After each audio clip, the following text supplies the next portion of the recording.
I think you're confronting a particularly acute version of something that is happening across New Zealand. What people would have thought of as part of the New Zealand way of life, having quite a lot of space and openness is increasingly getting closed in upon. We're having pressures about how do we accommodate an expanding population, and you've seen a bit of that in Auckland. But I think that's really, really acute in Queenstown with all the issues you've got about, some people's feeling that there are too many tourists, the questions about the airport and its expansion, the questions about where housing is going to go, housing affordability, the infrastructure that supports that. I think it is a real microcosm of what's going on in some of the national conversations. We've noticed locally that the council in particular seem to be committed through legislation to engaging to the point where people stop engaging because it seems like sometimes it doesn't make a difference. Is that something that you think is a risk to democracy? Yeah, I think so, definitely. I mean, the term for that is consultation fatigue, as you probably know, and that's a real thing, absolutely.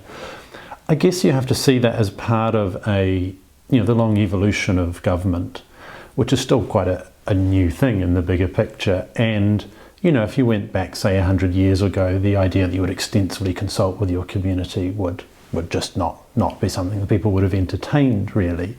And even 40 or 50 years ago, we didn't have a lot of the mechanisms that we take for granted, like the Official Information Act. So, the fact that councils do this very detailed consultation is a step forward from where we've been in the past, but absolutely it's bringing its problems with it. And I think the way to get around that is to do fewer of what you might call the conventional consultations, but try to bring people in at an earlier, more foundational stage, really trying to bring people together in forums that are quite considered and that do take a bit of time, but where people can really argue about the big meaningful trade-offs. And I think then you can do a lot more of the democratic work there, and hopefully that can feel more meaningful as well. Does it matter who's doing the consultation? In other words, do we need to take it off government and local government and put it into the hands of somebody else, somebody more neutral? I don't think so, because in a way that is one of the most fundamental roles that governments have. I mean, what are they about? They are fundamentally bodies that we use to manage our conflicts, our conflicting desires, and to try to arrive at some kind of consensual view about the way forward. That's absolutely core to what they do. I mean, if we all lived by ourselves in perfect isolation, you wouldn't need government. Government comes into being when you have these clashing interests.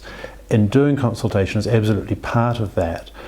I completely accept that government bodies aren't doing it as well as they could be, but I don't think we could ever outsource or should outsource that to another body. But to put it bluntly, if people see their input making no difference, trust breaks down and they think, well, this is the government or the local council. We don't trust these people to enact what we say, therefore we're not going to take part.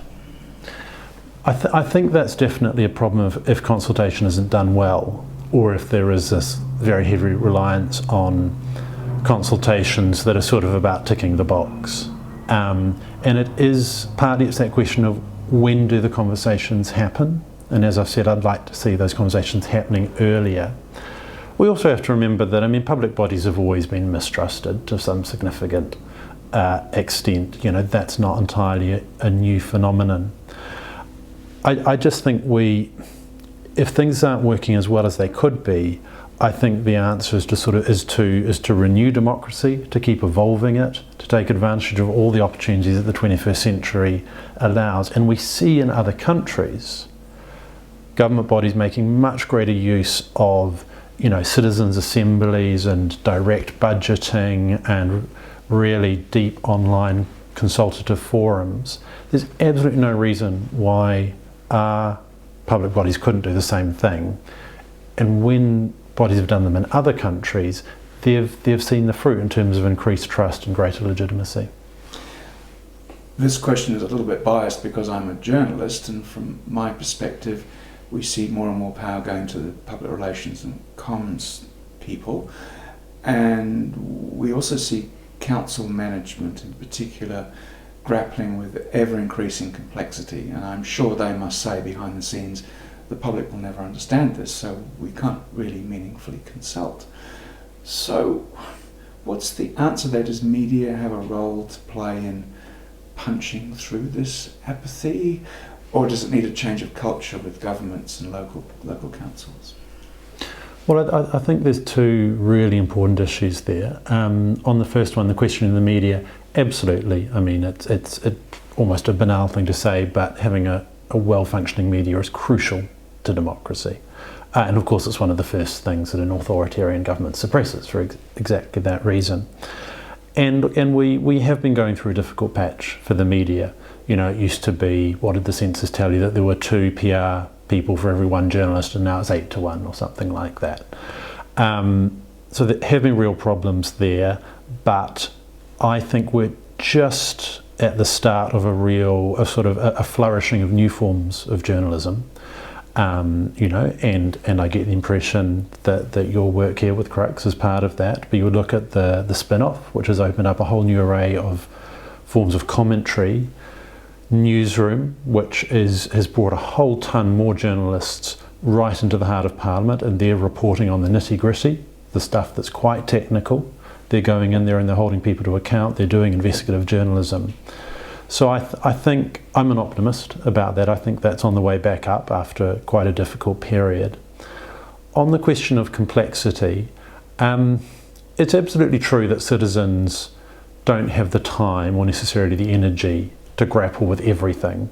And I would never argue for what some people on the extreme ends would argue for, which you sort of do away with politicians entirely, you just have citizen legislators. I mean, I think that's wholly unrealistic.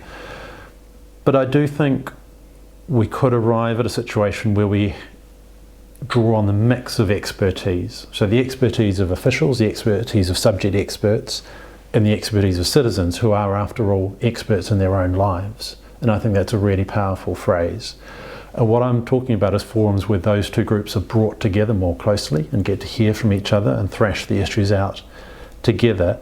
And the evidence actually is that if you give people time and you encourage them to think, citizens are capable of grappling with the most complex issues imaginable. So, you know, representatively selected citizens' assemblies in other countries have drawn up national mental health action plans, they've drawn up 10-year city budgets, they've designed new forms of regional government even for the UK. So actually people are capable of doing amazing democratic work if you just put them in the right situations. I think that's very relevant to Queenstown and Wanaka because the communities have shown an ability to understand the complicated issues.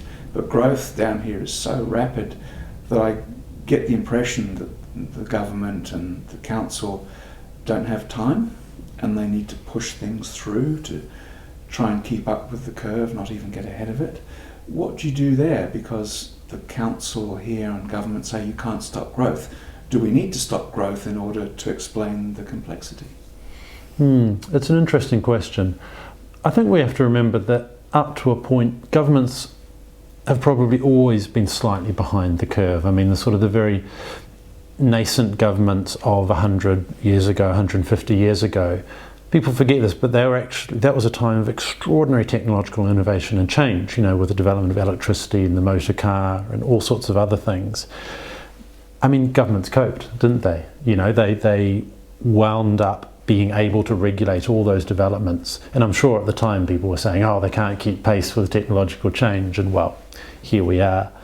So government will always be a little bit behind the curve, frankly. I mean, that's just how it is.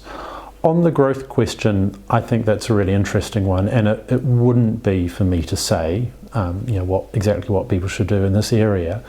But I do think that is the sort of thing that if you had, for example, a citizens' assembly of 100 people from the district covered by Queenstown Lake Council, and you gave them the time and space to think about these issues, at a high level they would come up, I'm sure, with a really sensible trade-off. And they might say, well, we are willing to accept, lower incomes or lower income growth in exchange for not increasing the number of flights in, for instance. that might be what people democratically say. Or they might say, actually, no, we really need growth because a lot of people are struggling here, we need higher incomes. How are we going to manage the impact of that on the environment? We want to see these kinds of curbs and protections. That's the sort of thing you'll only discover if you actually allow citizens to come together and talk about the trade-offs amongst themselves.